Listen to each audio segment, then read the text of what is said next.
ಮೀಸಲಾತಿಗಾಗಿ ಪಂಚಮಸಾಲಿ ಸಮುದಾಯದವರು ಹೋರಾಟವನ್ನ ಮಾಡ್ತಾ ಇದ್ರು. ಈ ಸಂದರ್ಭದಲ್ಲಿ ಲಾಠಿ ಚಾರ್ಜ್ ಕೂಡ ಆಗಿದೆ.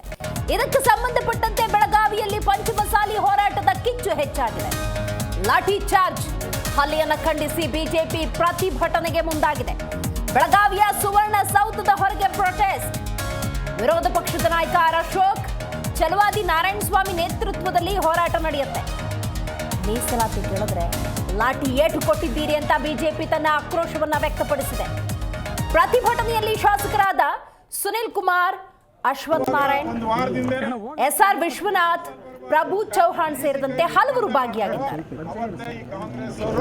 ಈ ಸರ್ಕಾರ ಸಿದ್ದರಾಮಯ್ಯ ಸರ್ಕಾರ ಪ್ರಿಪ್ಲಾನ್ ಮಾಡಿದೆ. ಗಲಭೆ ಮಾಡಿಸಬೇಕು,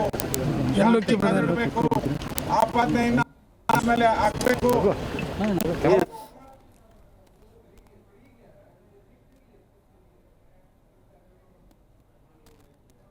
ಕಾಂಗ್ರೆಸ್ ಪಾರ್ಟಿ, ಕಾಂಗ್ರೆಸ್ ಸರ್ಕಾರ ಆ ಸಮುದಾಯದ ವಿಚಾರದಿಂದ ಕಾನೂನನ್ನ ಕೈಗೆ ತೆಗೆದುಕೊಂಡು ಈ ಸಮುದಾಯದ ಮೇಲೆ ಹಲ್ಲೆ ಮಾಡಿದರೆ ಆ ಅಧಿಕಾರಿಗಳನ್ನ ಸಸ್ಪೆಂಡ್ ಮಾಡಬೇಕು.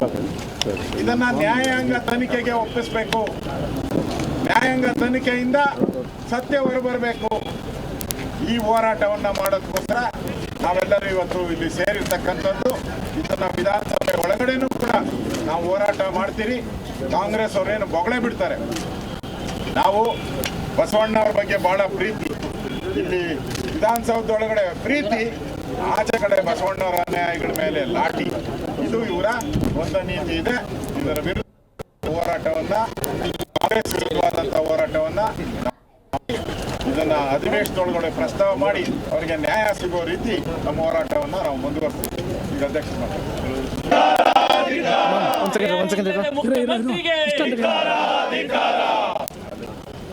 ಮಾನ್ಯ ಬಂಧುಗಳೇ, ಕಾಂಗ್ರೆಸ್ಸಿನ ನೀತಿ ಹೇಗಿದೆ ಅಂದ್ರೆ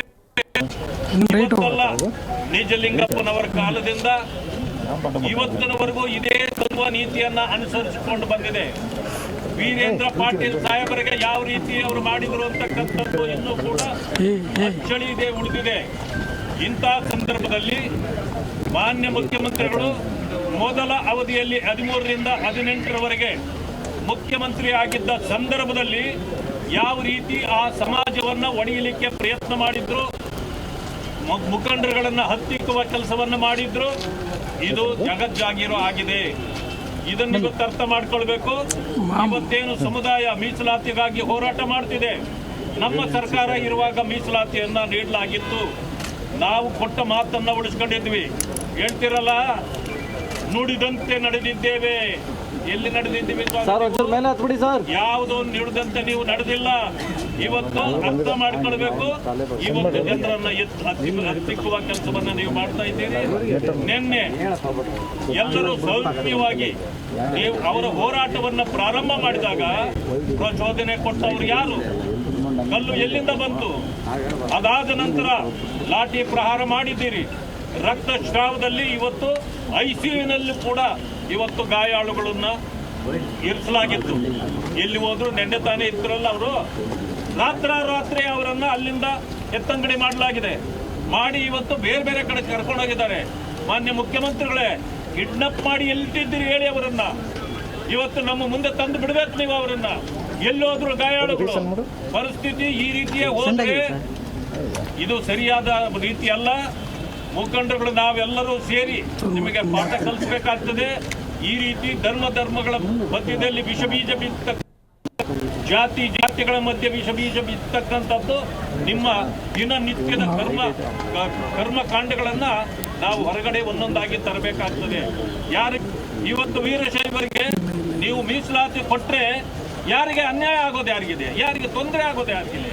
ಆದ್ರೆ ನೀವು ಮಾಡ್ತಿರ್ತಕ್ಕಂಥದ್ದು ಹಲವು ಹಿಂದುಳಿದ ವರ್ಗಗಳ ಮುಖಂಡರುಗಳನ್ನ ಎತ್ತಿಕಟ್ಟಿ ಪತ್ರ ಬರೆಸೋದು, ಮತ್ತೆ ಹಿಂದಲಿಂದ ನೀವೇ ಕಾರ್ಯಾಚರಣೆ ಮಾಡೋದು, ಇದೆಲ್ಲ ನೀವೇ ಟ್ವೀಟ್ ಮಾಡೋದು. ಇದು ಎಷ್ಟು ಸರಿ? ಯಾವ ರೀತಿ? ಇದು ನೀವು ಮುಖ್ಯಮಂತ್ರಿ ಆಗ್ಲಿಕ್ಕೆ ಒಂದು ಯೋಗ್ಯರ ಅಂತಕ್ಕಂಥ ಪ್ರಶ್ನೆಯನ್ನ ಮುಖಂಡರುಗಳು ಮಾಡಬೇಕಾಗ್ತದೆ. ಇದನ್ನ ಹೀಗೆ ಮುಂದುವರೆದ್ರೆ ನಾವು ಉಗ್ರ ಹೋರಾಟವನ್ನ ಮಾಡಬೇಕಾಗ್ತದೆ. ಏನು ಕೇಸುಗಳನ್ನ ನಿನ್ನೆ ಹಾಕಿದ್ದೀರಿ ಅವ್ರ ಮೇಲೆ ಎಲ್ಲ ವಾಪಸ್ ತೆಗೀರಿ. ಎಲ್ಲಿ ಆ ಗಾಯಾಳುಗಳನ್ನು ಮುಚ್ಚಿಟ್ಟಿದ್ದೀರಿ? ಹೊರಗಡೆ ತನ್ರಿ. ಇಲ್ಲ ಅಂತಂದ್ರೆ ನಿಮ್ಮ ಚರಿತ್ರೆಗಳು ದಿನ ದಿನದಂತೆ ಹೊರಗಡೆ ಬರ್ತವೆ ಅಂತಕ್ಕಂಥ ಮಾತನ್ನ ನಾನು ಹೇಳಲಿಕ್ಕೆ ಬಯಸ್ತೇನೆ. ಈ ಹೋರಾಟ ಕೈಯನ್ನು ಮುರಿದು ತಲೆ ಬರೋದು, ಬಡ ಸಂಚಾರಗಳಿಗೆ ಪಟ್ಟಿ ಮೇಲೆ ಹೊಡೆದು, ದುಃಖದ ಮೇಲೆ ಹೊಡೆದು, ಈ ಸುವರ್ಣಸೌಧ ಏನೈತಲ್ಲ, ಇದು ನಮ್ಮ ನಾಯಕರಂತ ಯಡಿಯೂರಪ್ಪನವರು ಕಟ್ಟಿಸಿದಂಥ ಸುವರ್ಣಸೌಧ. ಇಲ್ಲಿ ರಾಣಿ ಚೆನ್ನಮ್ಮನ ನಾಡಿದು, ರಾಣಿ ಚೆನ್ನಮ್ಮನ ಆಡಿದಂಥ ನಾಡಿದು. ಇಲ್ಲಿ ರಾಣಿ ಚೆನ್ನಮ್ಮನ ವಂಶಜರ ರಕ್ತವನ್ನು ನೀವು ಹರಿಸಿದ್ದೀರಿ. ರಾಣಿ ಚೆನ್ನಮ್ಮನ ಮತ್ತು ಅವರ ವಂಶಜರ ಸಮಾಜದ ಶಾಪ ನಿಮಗೆ ತಡ್ತೈತೆ. ಆದಷ್ಟು ಬೇಗನೆ ಆ ಶಾಪ, ಆ ಬಡ ಪ್ರಾಣಿಗಳ ರಕ್ತ ನಡೆದೈತಲ್ಲ, ಅದು ನಿಮ್ಮ ಕುರ್ಚಿಯನ್ನು ಬಿಡಕ್ಕೆ ಬಂದ ನಿಮ್ಮ ಕುರ್ಚಿಯನ್ನು ಅಲ್ಲಾಡಿಸಿ ಕುರ್ಚಿಯಿಂದ ಕೆಡತೆಗೆ ಅನ್ನುವಂಥ ಎಚ್ಚರಿಕೆಯನ್ನು ನಾನು ಕೊಡ್ತೇನೆ. ಸ್ವಾಮಿಗಳನ್ನು ಬಂಧನ ಮಾಡಿದ್ದೀರಿ. ಸ್ವಾಮಿಗಳನ್ನು ಬಂಧನ ಮಾಡಿದ್ದಾನೆ ಇತಿಹಾಸದಲ್ಲಿ ನಾವು ಎಲ್ಲಿ ನೋಡಿಲ್ಲ. ಕೂಡಲೇ ಸ್ವಾಮಿಗಳಲ್ಲಿ ಕ್ಷಮಾಪಣೆ ಕೇಳಬೇಕು. ನಮಗೆ ಟೂಡಿ ಅಥವಾ ಟೂಡಿ ಮೀಸಲಾತಿಯನ್ನು ಕೊಡಬೇಕು. ನಿಮ್ಮ ಲಾಠಿಚಾರ್ಯದಿಂದ ನಾವು ಕುಗ್ಗುವುದಿಲ್ಲ, ಜಗ್ಗುವುದಿಲ್ಲ, ಬಗ್ಗುವುದಿಲ್ಲ. ಮತ್ತೆ ಇವತ್ತಿನಿಂದ ನಮ್ಮ ಸ್ವಾಮಿಗಳ ನೇತೃತ್ವದಲ್ಲಿ ನಮ್ಮ ಒಂದು ಪ್ರತಿಭಟನೆಯನ್ನು ಮುಂದುವರಿಸ್ತೇವೆ. ಅಲ್ಲಿ ಏನು ದುಷ್ಕೃತ್ಯ ನಡೆದಿದೆ, ಶಾಂತಿಯುತವಾಗಿ ಇವತ್ತು ಪಂಚಮಸಾಲಿ ಮೀಸಲಾತಿ ಬಗ್ಗೆ ಹೋರಾಟ ನಡೀತಾ ಇರ್ತಕ್ಕಂಥ ಸಂದರ್ಭದಲ್ಲಿ ಮುಖ್ಯಮಂತ್ರಿಗಳ ಸಿದ್ದರಾಮಯ್ಯನವರ ಕುಮ್ಮಕ್ಕಿನಿಂದಲೇ ಪೊಲೀಸರು ಇವತ್ತು ಲಾಠಿ ಪ್ರಹಾರವನ್ನ ಮಾಡಿರ್ತಕ್ಕಂಥದ್ದು. ಮುಖ್ಯಮಂತ್ರಿಗಳು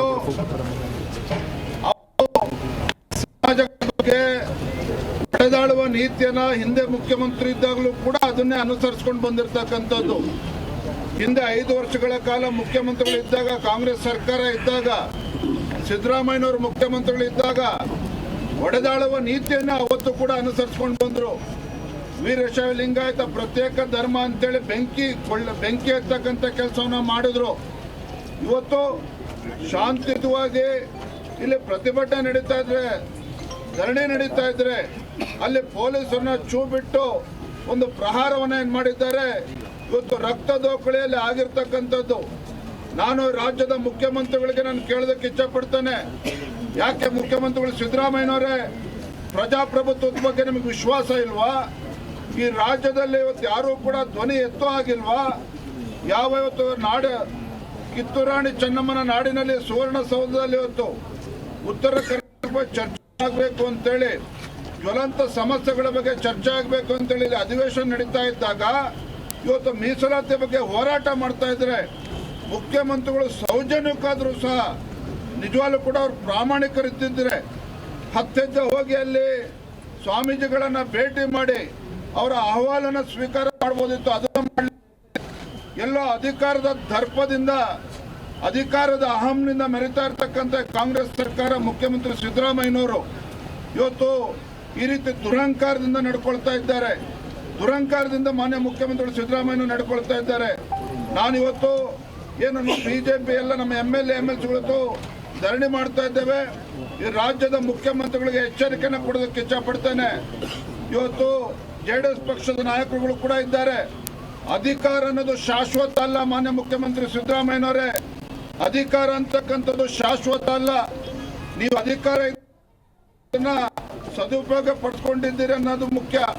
ಅಧಿಕಾರವನ್ನು ಸರಿಯಾಗಿ ಸದ್ಬಳಕೆ ಮಾಡಿಕೊಳ್ಳದೇನೆ ಜಾತಿಗಳ ಮಧ್ಯೆ ವಿಷಬೀಜವನ್ನು ಬಿತ್ತಿ, ಜಾತಿಗಳ ಮಧ್ಯೆ ವಿಷಬೀಜವನ್ನು ಎತ್ತಿ, ಧರ್ಮಗಳ ಮಧ್ಯೆ ವಿಷಬೀಜವನ್ನು ಬಿತ್ತಿ ಇವತ್ತು ಬೆಳಗಾವಿನಲ್ಲೂ ಕೂಡ ಇವತ್ತು ಪೊಲೀಸರನ್ನ ಬಿಟ್ಟು ಇವತ್ತು ಲಾಠಿ ಪ್ರಹಾರ ಮಾಡಿದರೆ ಇದು ಅಕ್ಷಮ್ಯ ಅಪರಾಧ. ಇವತ್ತು ಮಾನ್ಯ ಮುಖ್ಯಮಂತ್ರಿ ನಿಮ್ಮ ಕಾಂಗ್ರೆಸ್ ಸರ್ಕಾರ ಮಾಡಿರ್ತಕ್ಕಂಥದ್ದು. ನಾನು ಆಗ್ರಹವನ್ನು ಮಾಡ್ತೇನೆ, ಸನ್ಮಾನ್ಯ ಮುಖ್ಯಮಂತ್ರಿಗಳು ಸಿದ್ದರಾಮಯ್ಯನವರು ಬೇಷರತ್ತಾಗಿ ಇವತ್ತು ಕ್ಷಮೆನ ಕೇಳಬೇಕು. ಸ್ವಾಮೀಜಿಗಳಲ್ಲಿ ಇವತ್ತು ಯಾವುದು ಈ ನಾಡಿಗೆ 2 ತುತ್ತು ಅನ್ನವನ್ನ ಕೊಡ್ತಕ್ಕಂಥ ಅತಿ ಹೆಚ್ಚು ರೈತರಿರ್ತಕ್ಕಂಥ ಸಮಾಜಕ್ಕೆ ಇವತ್ತು ಕ್ಷಮಾಪಣೆಯನ್ನು ಕೇಳಬೇಕು. ಅದೇ ರೀತಿ ಯಾವ ಅಧಿಕಾರಿಗಳು ಇವತ್ತು ವರ್ತನೆಯಿಂದ ಇವತ್ತು ಅಲ್ಲಿ ರಕ್ತ ಹರಿತಕ್ಕಂಥ ಕೆಲಸ ಆಗಿದೆ, ಅವರ ವಿರುದ್ಧ ಬಿಗಿಯಾದಂಥ ಕ್ರಮವನ್ನು ಕೈಗೊಳ್ಳಬೇಕು ಅಂತೇಳಿ ಇವತ್ತು ನಾನು ಆಗ್ರಹವನ್ನು ಮಾಡ್ತಾ ಇದ್ದೇನೆ. ಸದನದ ಒಳಗಡೆನೂ ಸಹ ಬಿಜೆಪಿ JDS ಪಕ್ಷ ಎರಡೂ ಕೂಡ ಒಟ್ಟಾಗಿ ಇವತ್ತು ಮುಖ್ಯಮಂತ್ರಿಗಳಿಂದ ಉತ್ತರ ಪಡಿತಕ್ಕಂಥ ಕೆಲಸವನ್ನ ನಾವು ಮಾಡ್ತೇವೆ. ಸರ್ವಾಧಿಕಾರಿ ಸಿದ್ದರಾಮಯ್ಯ ದರ್ಪ ದೌರ್ಜನ್ಯ ಸರ್ಕಾರಕ್ಕೆ ಸಿದ್ದರಾಮಯ್ಯ ಸರ್ಕಾರ ಕೂಡ ಮಾಡುವಂತಹ ಒಂದು ಆತಂಕವನ್ನು ವ್ಯಕ್ತಪಡಿಸಿದ್ದಾರೆ ಸ್ವಾಮಿ. ನೋಡ್ರಿ, ಈ ಸರ್ಕಾರದವರು ಕಾಂಗ್ರೆಸ್ ಸರ್ಕಾರದವ್ರು ಮೂರು ಬಿಟ್ಟಿದ್ದಾರೆ. 136 ಶಾಸಕರು ಇದ್ದೇವೆ, ಅಧಿಕಾರ ಶಾಶ್ವತ ಆಗಿದೆ ಅನ್ನೋ ಭ್ರಮೆನಲ್ಲಿ ಸಿದ್ದರಾಮಯ್ಯನವರು ಕಾಂಗ್ರೆಸ್ ಸರ್ಕಾರದವ್ರು ಇದ್ದಂತೆ ಕಾಣ್ತಾ ಇದೆ. ಆದರೆ ಒಂದು, ಇವರು ಮುಖ್ಯಮಂತ್ರಿಗಳು ಹಿಂದೆ, ಸಿದ್ದರಾಮಯ್ಯನವರು ಹಿಂದೆ ಮುಖ್ಯಮಂತ್ರಿಗಳು ಇದ್ದಾಗೂ ಕೂಡ ವೀರಶೈವ ಲಿಂಗಾಯತ ಸಮಾಜದ ಮಧ್ಯೆ ಬೆಂಕಿ ಹತ್ತಕ್ಕಂಥ ಕೆಲಸ ಮಾಡಿದ್ದರು. ಇವತ್ತು ಚೆನ್ನಮ್ಮನ ನಾಡಿನಲ್ಲೂ ಕೂಡ ಇವತ್ತು ಲಾಠಿ ಚಾರ್ಜ್ ಮಾಡೋದ್ರ ಮುಖೇನ ಇವತ್ತು ರಾಜ್ಯದಲ್ಲಿ ಪ್ರತಿಯೊಂದು ಸಮಾಜವೂ ಕೂಡ ಇವತ್ತು ಮುಖ್ಯಮಂತ್ರಿಗಳನ್ನು ಪ್ರಶ್ನೆ ಮಾಡ್ತಾ ಇದ್ದಾರೆ. ಹಾಗಾಗಿ ಯಾವುದೇ ಕಾರಣಕ್ಕೂ ಇಷ್ಟಕ್ಕೆ ಬಿಡ್ತಕ್ಕಂಥ ಪ್ರಶ್ನೆನೇ ಇಲ್ಲ.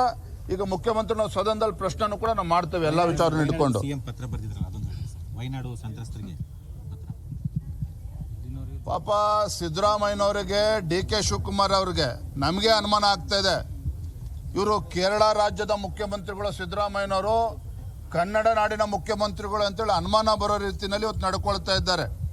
ಇವತ್ತಿಲ್ಲಿ ಬಡವರು ಮನೆ ಕಳ್ಕೊಂಡಿದ್ದಾರೆ. ಮಳೆ ಜಾಸ್ತಿ ಆದಾಗ, ಹಿಂದೆ ಯಡಿಯೂರಪ್ಪನವರು BJP ಸರ್ಕಾರ ಇದ್ದಾಗ 5 ಲಕ್ಷ ರೂಪಾಯಿ ಕೊಡ್ತಾ ಇದ್ರು ಬಡವ್ರು ಮನೆ ಕಳ್ಕೊಂಡ್ರೆ. ಇವ್ರ ಯೋಗ್ಯತೆಗೆ 1 ಲಕ್ಷನೂ ಕೂಡ ಕೊಡ್ತಾ ಇಲ್ಲ. ಆದ್ರೆ ಪಕ್ಕದ ಕೇರಳದ ರಾಜ್ಯದಲ್ಲಿ ಜಿ ಕನ್ನಡ ನ್ಯೂಸ್ ಈಗ ನಿಮ್ಮ ಮನೆಯಲ್ಲೇ ನೋಡಿ. ಎಲ್ಲ ಕೇಬಲ್ಗಳಲ್ಲಿ ಈಗ ಲಭ್ಯ. ನಿಮ್ಮ ನೆಚ್ಚಿನ ಜಿ ಕನ್ನಡ ನ್ಯೂಸ್ ಈಗ ಸನ್ ಡೈರೆಕ್ಟ್ ನಲ್ಲಿ number 292, Tata play number 1664, Jio TV number 1334, NXT digital number 30, in cable number 30, city networks 51, U digital number 162, GTPL number 17, Rockline telecommunications number 42, Shri Basaveshwara cable number 168, rural cable network 60, Vinayaka digital 57, Abhishek cable 821, city channel 53, Siddeshwara cable network 57, V4 digital Infotech 628, Surya digital networks 53, Gajanan digital number 836, Malnad Infotech private limited number 56, Metrocast number 830, Victory digital number 167ರಲ್ಲಿ ನೋಡಿ ಆನಂದಿಸಿ.